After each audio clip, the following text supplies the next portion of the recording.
Indian है तो rice आपकी डाइट का एक इम्पॉर्टेंट पार्ट है।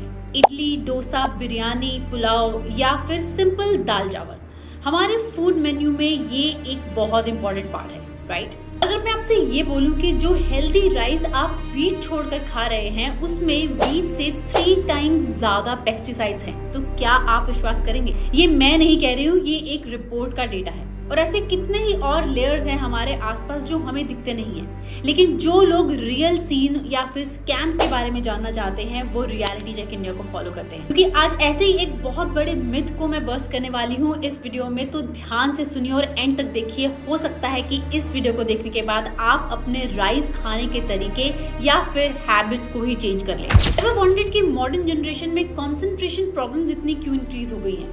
अचानक से हार्मोनल इम्बैलेंसेस क्यों इतने बढ़ चुके हैं? अनएक्सप्लेन्ड न्यूरोलॉजिकल इश्यूज क्यों इतने कॉमन हो गए हैं? एंड कैंसर रेट अनएक्सपेक्टेडली इतना स्काई रॉकेट क्यों हो रहा है, specially in urban areas? Could it be connected to your daily dose of slow poisoning yourself with the chemicals and pesticides laden in your food? And rice could be one part of it, because ये वो एक ऐसी चीज है जो आप दिन में 1 या 2 बार कंज्यूम करते ही हैं। वेल, साइंटिस्ट का तो यही कहना है।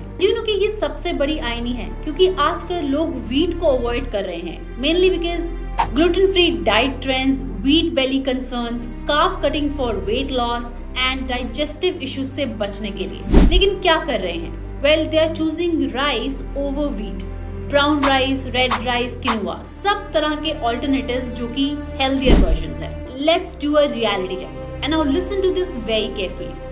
जो व्हीट आप छोड़ रहे हैं हेल्थ कंसर्न्स के चलते, उसमें लगभग 19 तरह के डिफरेंट पेस्टिसाइड्स हैं। हाउएवर, जो राइस आप हेल्थियर ऑप्शन समझकर व्हीट के ऊपर खा रहे हैं, that has 50 different types of toxic chemicals in it.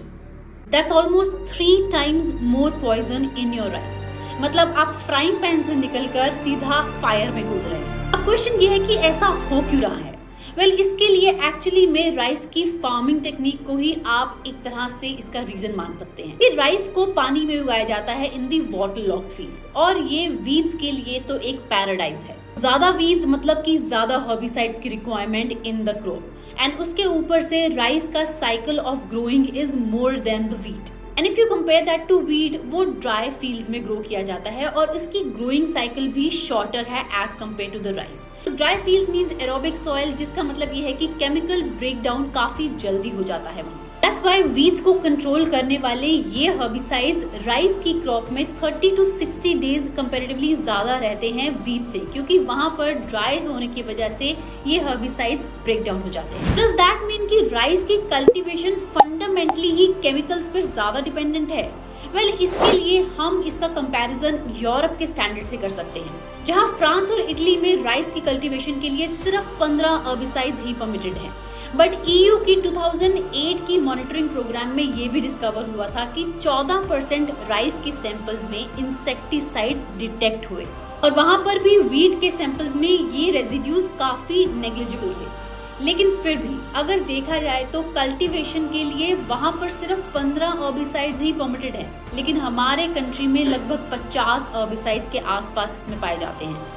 So does that mean कि हमारे यहाँ पर कोई प्रॉपर रेगुलेशन या फिर मॉनिटरिंग नहीं है ऐसे राइस की कल्टीवेशन को लेके? सो क्या हमारे यहाँ पर यही प्रिंसिपल फॉलो किया जा रहा है कि केमिकल्स डालते जाओ और प्रोडक्शन बढ़ाते जाओ?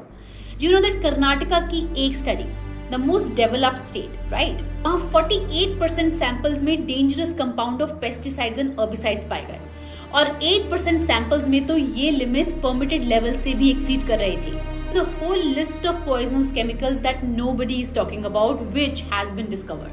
स्क्रीन पर जो आप ये लिस्ट देख रहे हैं, ये वो सारे हार्मफुल केमिकल्स, पेस्टिसाइड्स, हर्बिसाइड्स के कॉकटेल्स हैं जो कि राइस की कल्टीवेशन के सैंपल्स में पाए गए।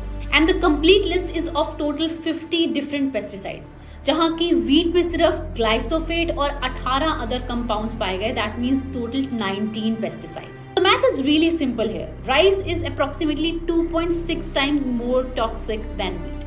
और इसमें सबसे ज्यादा चिंता की बात क्या है पता है? ऐसे केमिकल्स का हमारे डेली फूड आइटम्स में पाना जाना। That means it's a chronic exposure, which is हम थोड़ा पॉइजन डेली लेकर स्लो सुसाइड की ओर बढ़ रहे हैं। And as per scientists, what exactly does this chronic exposure does to your body? Let's figure that out. सबसे पहले आते हैं न्यूरोलॉजिकल डैमेजेस, जिसमें आता है मेमोरी प्रॉब्लम्स, कंसंट्रेशन के इश्यूज, मूड डिसऑर्डर्स और उसके अलावा learning disabilities in children. Then comes the hormonal disruption.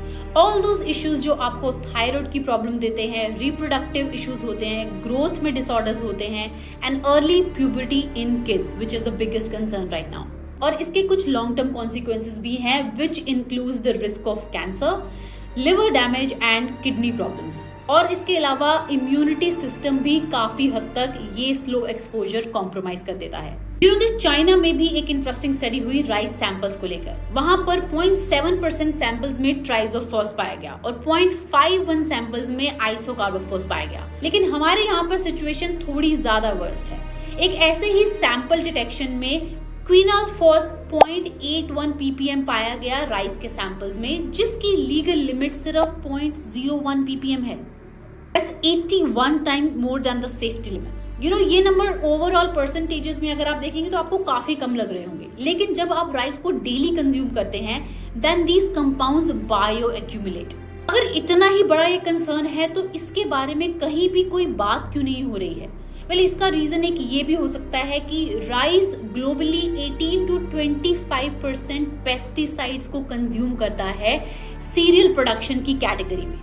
That makes it $1 billion industry. और अगर लोग अवेयर हो जाएंगे ऐसी चीजों के बारे में तो हो सकता है कि वो ऑर्गेनिक प्रोडक्ट्स की डिमांड करने लगे और फिर ट्रेडिशनल फार्मिंग की लॉबी डिस्टर्ब हो सकती है.